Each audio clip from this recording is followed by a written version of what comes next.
right, welcome back everybody to another edition of Chasing Ghosts. This is the video series that I like to do where I talk about those hard to find and impossible to find comic books, those things you just don't see on the regular basis at your LCS or even at most shows.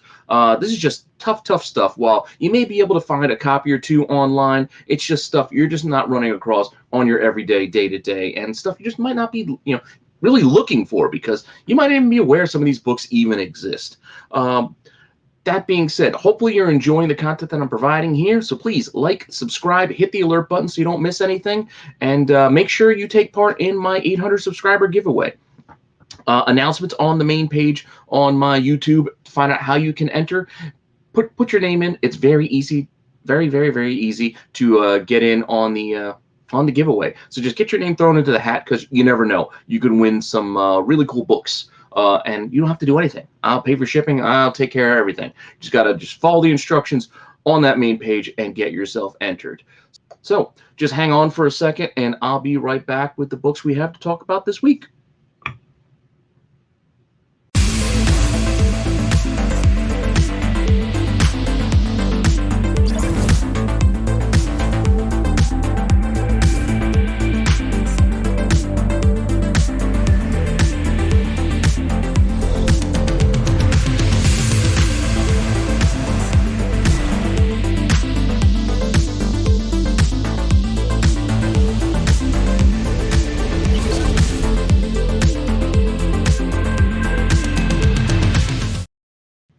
All right, so let's see what books we've got going on this week.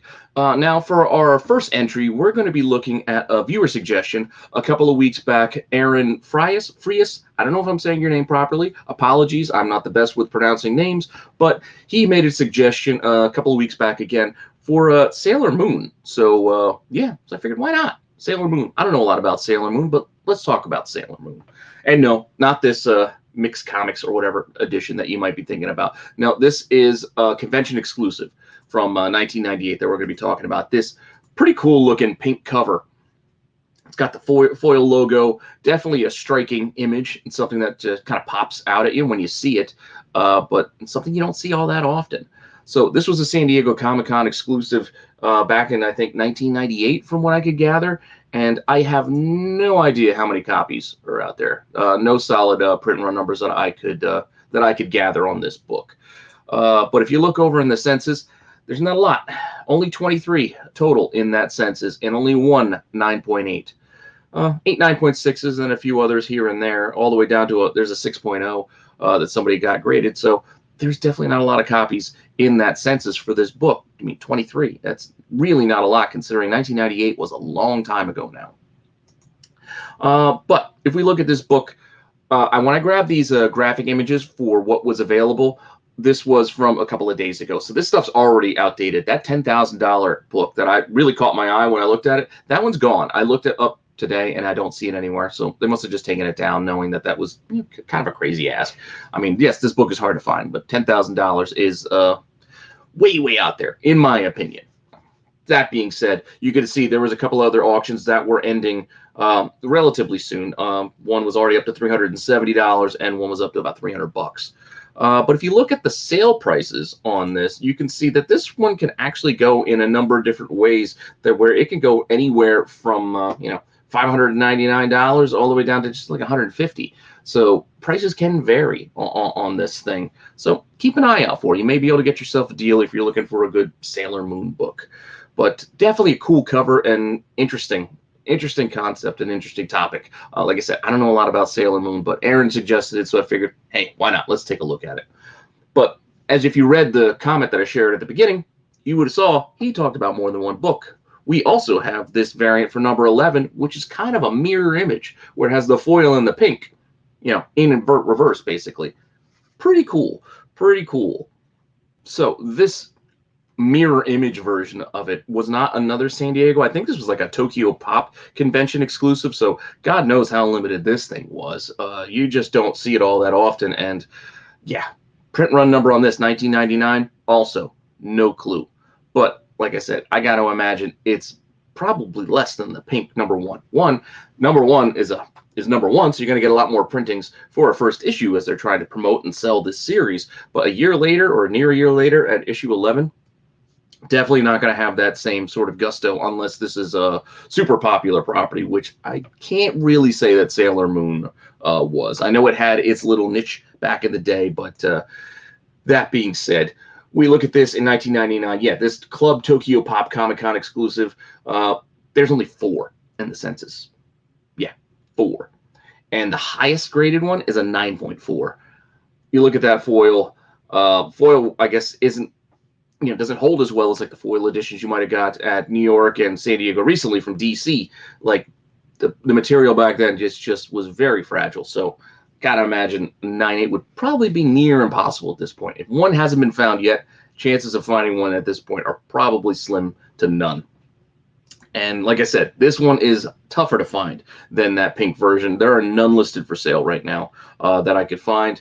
Still pretty cool cover. I would be interested to see one out in the wild, but yeah, and only one sale, which was an auction that actually had one bid, $200. One might think that could even be a steal, considering how tough to find this book actually is. So Sailor Moon, these 2 books were kind of interesting. And thank you, Aaron, for the suggestion. Hopefully everybody else enjoyed checking out Sailor Moon and seeing these really interesting looking covers. To me, I love this kind of just logo kind of thing. It's a very striking image and is definitely pretty cool. But with our next book, we are going to be talking about an interesting phenomenon really quick, because I'm going to get to the book that we're actually covering again with a little bit of a lead in. And here is Sheild, issue 9, the variant. This is the black and white 1 in 75 version of this. This book is cheap. Like 1 in 75. I see there's copies out there selling or to be sold under like $30. Same with the color version, which is a 1 in 50 for this title. Jack Kirby cover, just not getting that love. This book is also super cheap. Again, 1 in 75 and a 1 in 50 for this Sheild issue 9. But the one that I want to talk about is that another 1 in 50 for this same title of Sheild, but this one is this pretty cool Howling Commandos Art Adams cover. This thing is pretty sweet. This thing, however, is not easy to find, and when it does sell, it sells for a bit more than those pennies basically on the other ones. The other ones, I'm telling you, if you look those up, the Kirby cover doesn't really do much at all. Well under ratio for both. But let's look at this title and this interesting phenomenon. Again, 2 1 in 50s and a 1 in 75, yet only one of the 1 in 50s is one that is actually desired by the collectors out there. Print run on this thing, 22,613 is the estimate that I could find. August 2015, this book came out. So you do the quick math, those 1 in 50s, of which, like I said, there are 2, 452 copies. So I can only assume there's 452 copies of each, roughly thereabouts. So why is one so much more sought after than the other? Is it just the cover art? I can only guess so. Now, moving on to the census, we're just going to look at the one Art Adams version, and what I can find here is there are 3 9/8s, and that's it. So not a lot of submissions on this guy either. I'm just not sure if it's just awareness or if it's just one of those things where this is just a book that a lot of people just either don't have or don't know what it is. Because when you have books that have multiple incentives like this, sometimes the fact that it's an incentive could slip people's minds, and they have these books in a back issue bin and they don't know what it is. They just think it's like a B cover or maybe even a 1 in 10. They have no idea what the ratio could be because it's just sitting there and it's just unfamiliar. Definitely interesting phenomenon.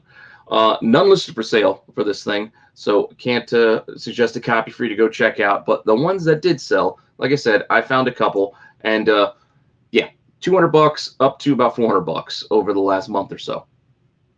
3 copies sold, not too bad, or 3 examples at least that I got here to share with you. So definitely not a cheap book. And like I said, if you look up the Kirby cover, well under ratio. Like I said, I'm talking like $20-$30 at best. I think there might even be copies that were sold for under 10 that got snuck at auction out there. I don't know. Just go check it out. But this Art Adams cover, like I said, is pretty cool. You got the Dum Dum Dugan, you got Man-Thing, just some pretty cool characters there with the Howling Commandos, even a little Hit Monkey down below there. Yeah, Who doesn't love Hit Monkey? But Shield's Howling Commandos is an interesting cover, and that's the one to look for, apparently, out of that grouping.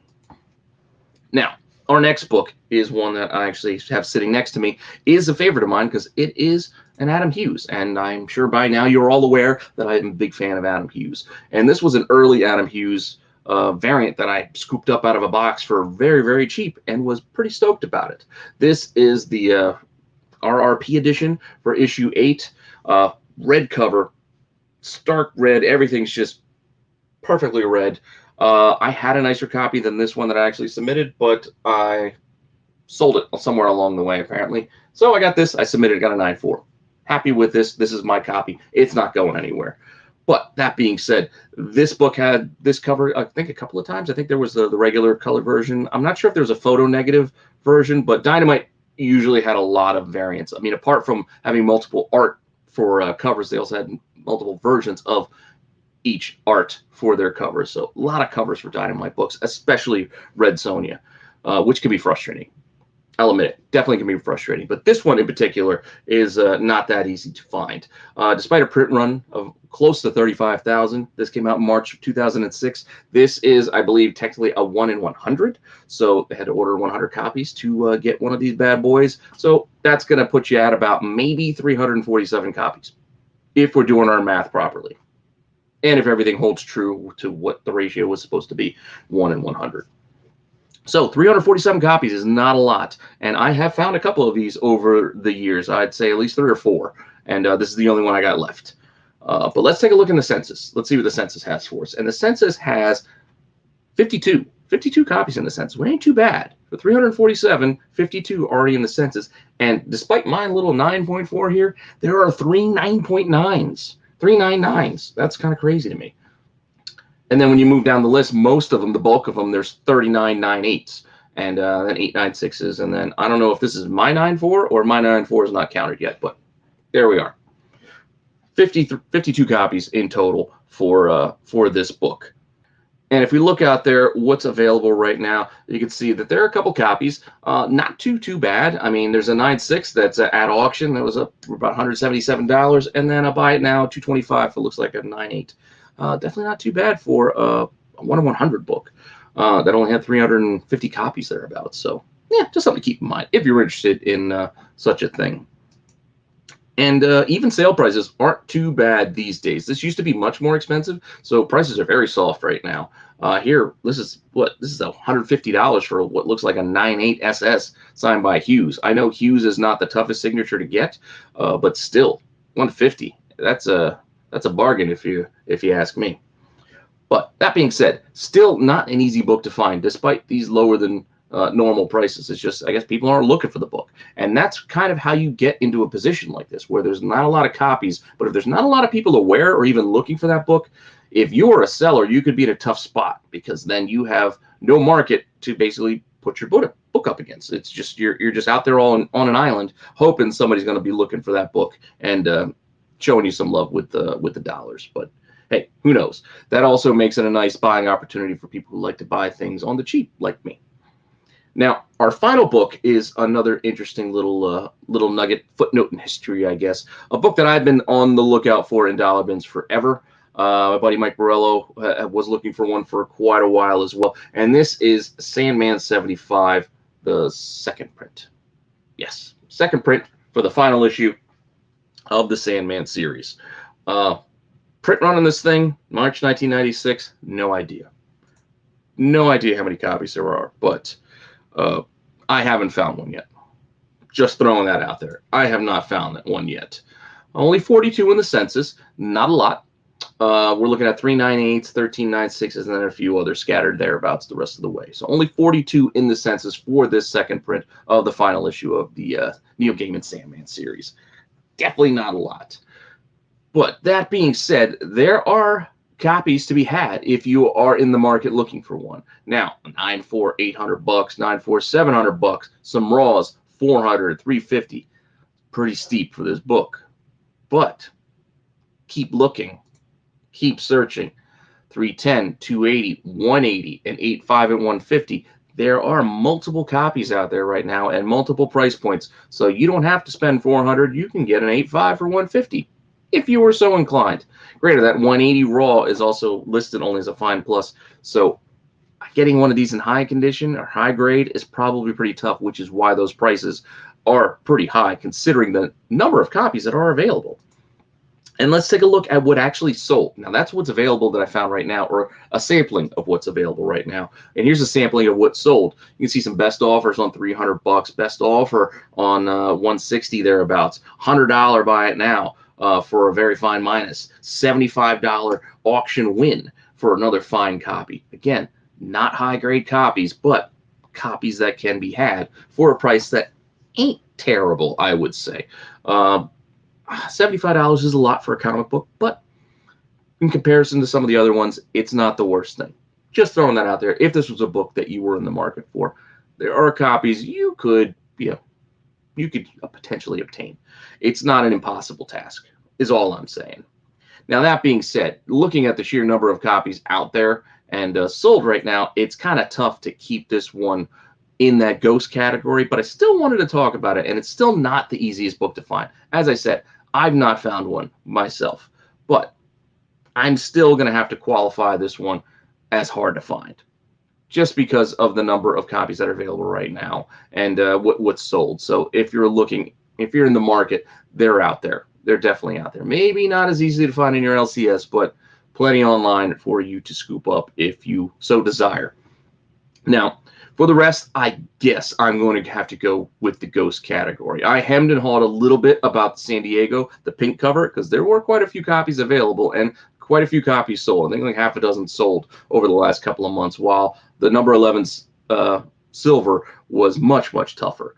But we'll still keep them both as ghost, as well as the red Sonja 8 RRP and the Shield 1 in 50 for number 9, because, again, I can't find them. I can't find them out there, and these are both solid books, in my opinion. So I'm going to say that these 4 are all ghosts. Now, hopefully you enjoyed that. Hopefully you enjoyed this video series. I enjoy doing it. I like talking about and researching these books. It's a lot of fun. It's a point of interest for me, and hopefully you guys find this a little bit interesting too. So normally I won't cover this many books, but I just felt the need that this week it seemed to fit with what I had in front of me. So thanks for stopping by. Hopefully you enjoyed that, and hopefully you're enjoying everything that I'm doing on the channel. Like I said, please make sure you like, subscribe, hit the alert buttons, tell a friend. Let's keep that subscriber count going up, because while we're in the middle of a giveaway for 800, we're already basically a third of the way towards 900 after only a couple of days. So I'm happy for this growth. I'm excited. Let's keep this momentum going. I don't care. I'll keep giving books away till we get to that magical 1,000 that I would like to hit before summer is out. So let's see if we can do it. Please come along the ride with me, and hopefully you're having fun, because I'm having fun doing it. And check out the live show I'm going to do with Marco tomorrow, Wednesday night at 9, and we're going to have some fun talking about Thunderbolts. So if you're into that, please stop in, check us out. Make sure you hit up the comments and in your live chat, because the live chat is a very important part of that show. We have a lot of fun doing it, and you guys are part of the show with us. So come stop by, and I will see you guys later.